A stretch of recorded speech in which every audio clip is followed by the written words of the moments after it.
During my wife's company's annual work party, she raised her glass, smiled at her boss, and said, loud enough for everyone to hear, "I regret this marriage every day." Laughter erupted around the table. Her boss leaned back in his chair, his hand grazing her shoulder like he owned her, and joked, "Then divorce him and move to New York with me.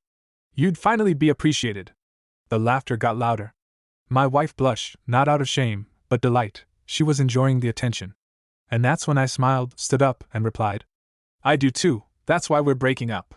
The laughter stopped instantly. Forks froze midair. She blinked at me like she hadn't heard right. But I wasn't done yet. Because she didn't know about my promotion. Or the fact that I was her company's new regional director, effective that very morning. And this was just the beginning. When you love someone long enough, you start to mistake familiarity for loyalty.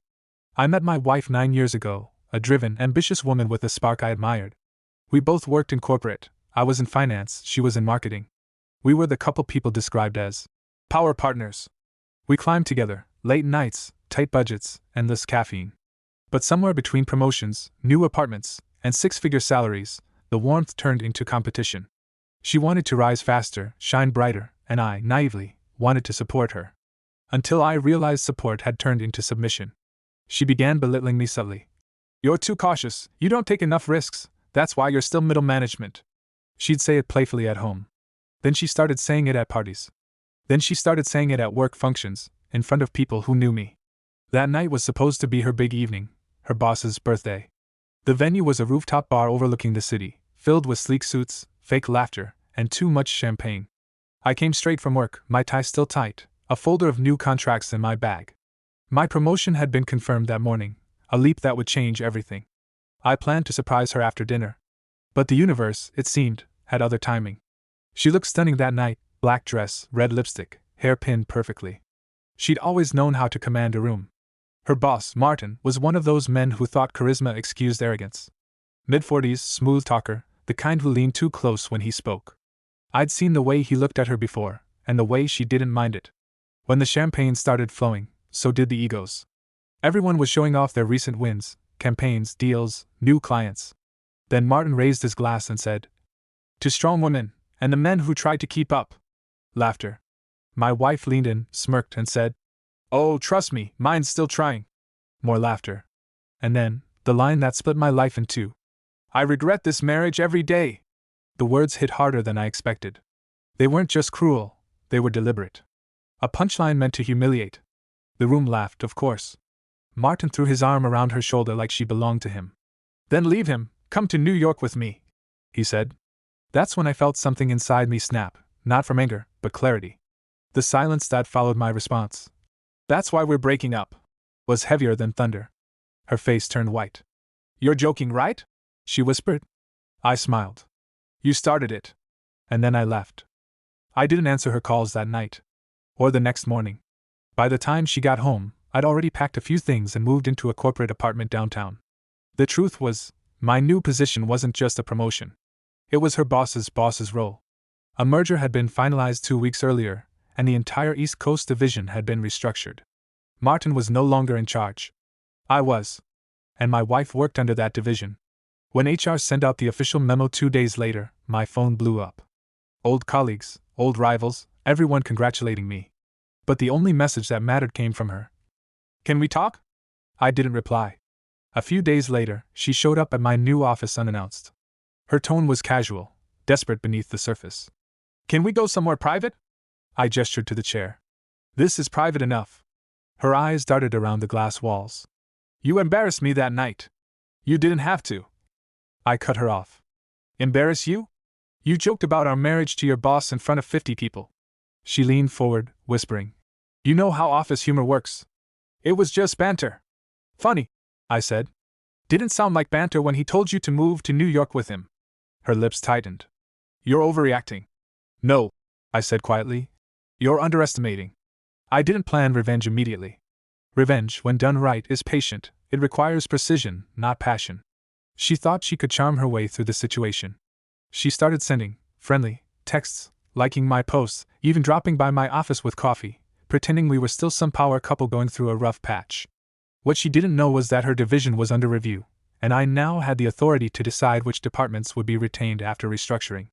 Her boss, Martin, was already under investigation for inappropriate conduct, multiple HR complaints, all quietly buried. My predecessor didn't act on them. I did. I wasn't out to destroy her career, not directly. That would be too easy. I wanted her to see how fragile the empire she'd built was when the foundation was arrogance. So, during one of the restructuring meetings, I proposed a merger between two departments, marketing and analytics, meaning redundant roles would be cut. Guess who suddenly became expendable? A week later, she stormed into my office again. "You're really doing this? You're cutting my position?" "I'm not cutting you," I said calmly. "I'm restructuring for efficiency." "Efficiency?" she spat. "You're just doing this to get back at me." I smiled faintly.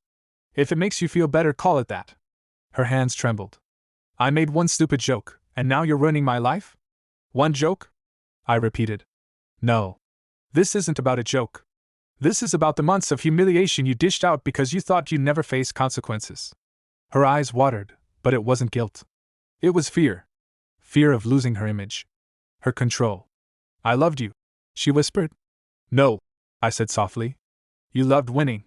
When the official announcement came, her role was merged into a lower division, still employed, but stripped of her title, perks, and direct reports. Martin was invited to resign. She stayed, humiliated but pretending to be fine. Her coworkers, the same ones who laughed that night, now avoided eye contact in hallways. The gossip spread fast, how the new regional director's wife got demoted after a scandal. I watched her from a distance, at meetings, in emails, during company events. She still smiled, still carried herself with that sharp poise, but the cracks were visible. Then, one night, I got a message from her. "Please, can we start over?" I didn't reply. Instead, I sent her a formal email, the kind with perfect grammar and cold tone. "I wish you all the best in your new role. Professionally." That broke her more than any insult could have. A month later, I received an invite to the company's winter gala, the same event where she once mocked me. I considered skipping it. Then I realized poetic justice deserves a stage. I arrived late. The hall was glowing with lights, the same laughter echoing, though it sounded emptier now. She was there, of course, looking stunning, but pale, thinner, drained. When she saw me, she froze. Then forced a smile. "You came." "I was invited," I said. She looked down, her voice small. "You've changed." I tilted my head. "Maybe I finally learned timing, like you always said." Her eyes filled, and for a moment I saw the woman I once loved, vulnerable, lost, realizing too late what she'd thrown away. That's when her new manager came over, a junior I'd mentored years ago, and introduced me as his boss's boss. The power shift was complete. Her smile faltered. She understood then. The world she tried to mock me out of now belonged to me. And that was enough. The night of the winter gala was the first time I'd seen her truly silent. No laughter, no clever remarks, no sharp confidence. Just a woman trapped in the ruins of her own ambition.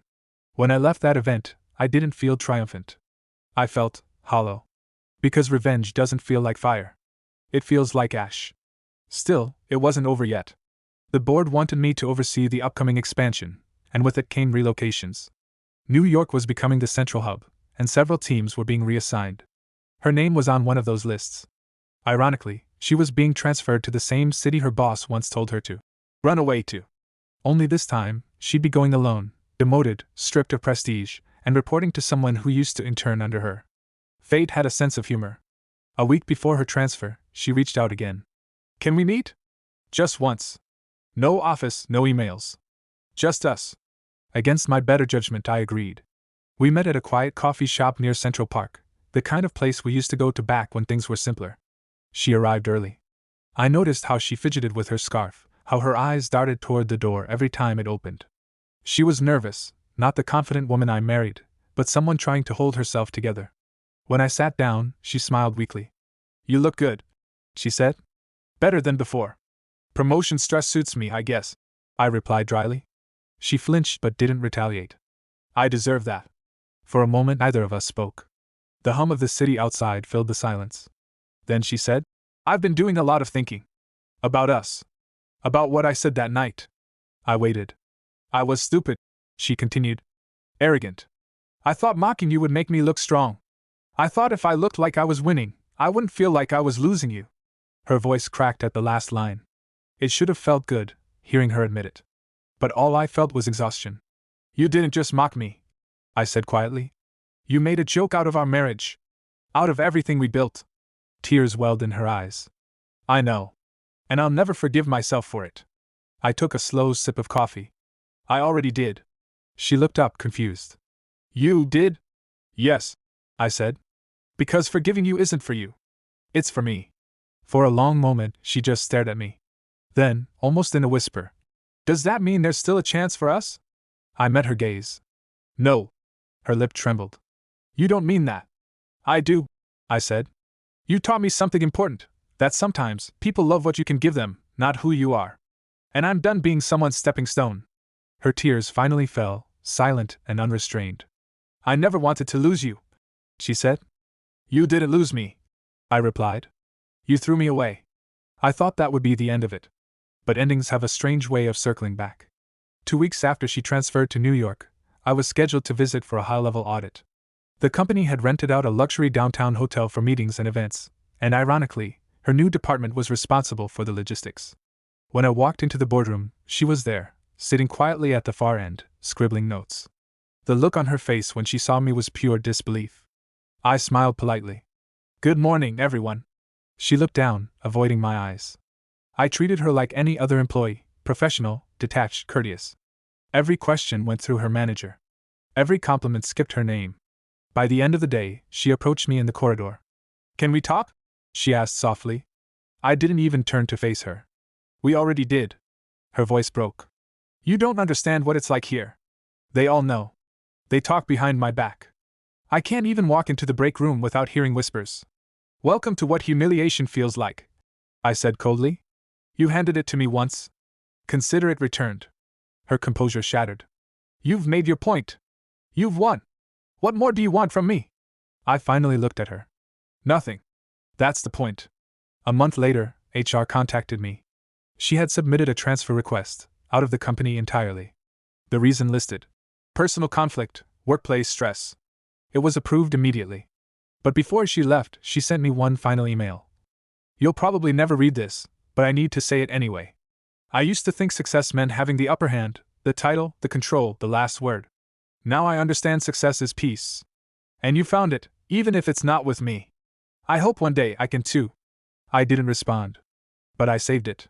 Not out of sentiment, but as a reminder that arrogance disguised as ambition destroys everything it touches. Time, I've learned, doesn't heal. It teaches.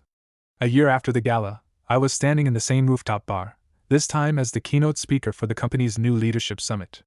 The city skyline glowed beneath me, champagne glasses shimmered, and for the first time in a long time, I felt light. After my speech, a few colleagues joined me for a toast. One of them joked, "Man, if my ex could see me now, she'd choke on her latte." Everyone laughed. I didn't. I just smiled faintly and said, "Let's drink to the lessons they left behind." That line stuck. Later that night, as I stood by the railing overlooking the city, my phone buzzed, a notification from a social network I hadn't checked in months. It was her profile. A new post. A single photo, her sitting on a park bench, holding a book, no makeup, no luxury handbag, no filters. The caption read, "Sometimes, losing everything is how you find yourself." For the first time, I didn't feel anger or pity. I just felt closure. Because poetic justice isn't about revenge. It's about balance. She had lost her pride. I had regained my peace. And that was enough. Months later, during another company event, one of my junior managers, young, eager, full of potential, pulled me aside. "Sir, can I ask something personal?" he said nervously. "Go ahead. How do you deal with people who underestimate you?" I smiled. "You let them. Then you rise." Quietly. He nodded thoughtfully. "Did someone ever underestimate you like that?" I looked out over the skyline.